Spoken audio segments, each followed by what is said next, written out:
रक्षाबंधन की हार्दिक शुभकामनाएं। आइए रक्षाबंधन पर सुनते हैं रक्षाबंधन की एक ऐतिहासिक कहानी। इतिहास की किताबों में युद्ध की कहानियां तो भरी पड़ी हैं, राजा महाराजाओं की वीरता के किस्से भी दर्ज हैं, पर कभी-कभी एक धागा, एक बहन की भावना इतिहास की सबसे मजबूत तलवारों से भी बड़ी मिसाल बन जाती है।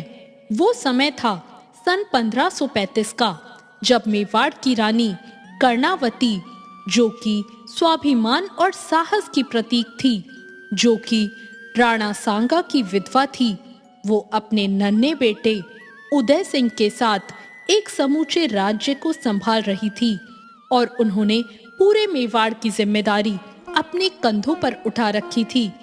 ये बात थी भारत के मध्यकालीन इतिहास की, जब मुगल सम्राट हुमायूं और मेवाड़ की रानी कर्णावती के बीच एक ऐसा संबंध जुड़ा जो राखी की परंपरा को एक नई ऊंचाई देने लगा। ये कोई कल्पना नहीं, बल्कि इतिहास के पन्नों में दर्ज एक सजीव उदाहरण है कि कैसे धार्मिक, सांस्कृतिक और राजनीतिक भिन्नता होने के बाद भी एक धागे ने रक्षा और मर्यादा की मिसाल कायम की। राणा सांगा की मृत्यु के बाद उनकी विधवा रानी कर्णावती ने मेवाड़ की बागडोर संभाल ली। उस समय उनका बेटा उदय सिंह बहुत छोटा था। मेवाड़ की स्थिति बहुत नाजुक थी। बाहर से आक्रमण हो रहे थे और अंदर राजनैतिक अस्थिरता थी। गुजरात के सुल्तान बहादुर शाह ने इस अवसर का लाभ उठाया और मेवाड़ को जीतने के लिए उस पर चढ़ाई कर दी। रानी कर्णावती को ये पता था कि उनकी सेना बहुत कमजोर है और बहादुर शाह की सेना बहुत बड़ी और शक्तिशाली है। संकट दरवाजे पर था। गुजरात का सुल्तान बहादुर शाह अब मेवाड़ की सीमाओं पर चढ़ आया था। सेना भी कमजोर थी और सहायता दूर दूर तक नहीं थी। तब उन्होंने एक ऐसा कदम उठाया जिसने इतिहास को चौंका दिया। रानी कर्णावती ने दिल्ली के मुगल सम्राट हुमायूं को एक राखी भेजी और साथ में एक संदेश।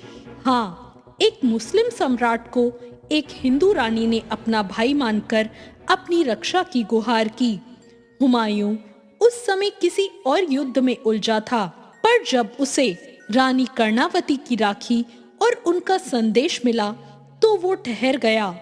उसकी आंखों में नमी आ गई। उसके दिल को एक बहन ने पुकारा था। उसने सोचा, एक बहन ने मुझे भाई माना है, क्या मैं उसके लिए नहीं लड़ूंगा? उसके सम्मान की रक्षा भी तो करना मेरा ही धर्म है।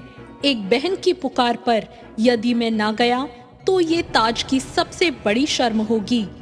हुमायूं को जैसे ही वो राखी मिली, उसने अपना सारा अभियान छोड़कर सीधा मेवाड़ की तरफ कूच कर दिया। लेकिन जब तक हुमायूं पहुंचता, चित्तौड़ गिर चुका था। रानी कर्णावती ने अपनी मर्यादा की रक्षा के लिए जौहर की आग में आत्मदाह कर लिया, लेकिन हुमायूं ने आगे बढ़कर बहादुर शाह को पराजित किया और मेवाड़ को पुनः सुरक्षित किया।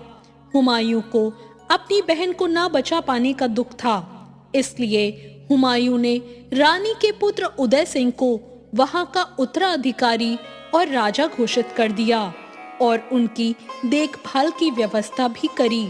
ये केवल एक युद्ध या रक्षा नहीं थी, ये धर्म से ऊपर उठकर संबंधों की पवित्रता की कहानी है। रानी कर्णावती ने दिखा दिया कि एक धागा, एक राखी किसी भी शक्ति को चुनौती दे सकती है। हुमायूं ने दिखाया कि मर्यादा, सम्मान और बहन की रक्षा किसी भी शासक के लिए सबसे बड़ा धर्म है। एक सच्चा भाई वही होता है जो हर हाल में बहन की रक्षा करे, चाहे वो रिश्ता खून का हो या नहीं। तो ये थी भारत के इतिहास से एक बहुत ही सुंदर कहानी। आपको आज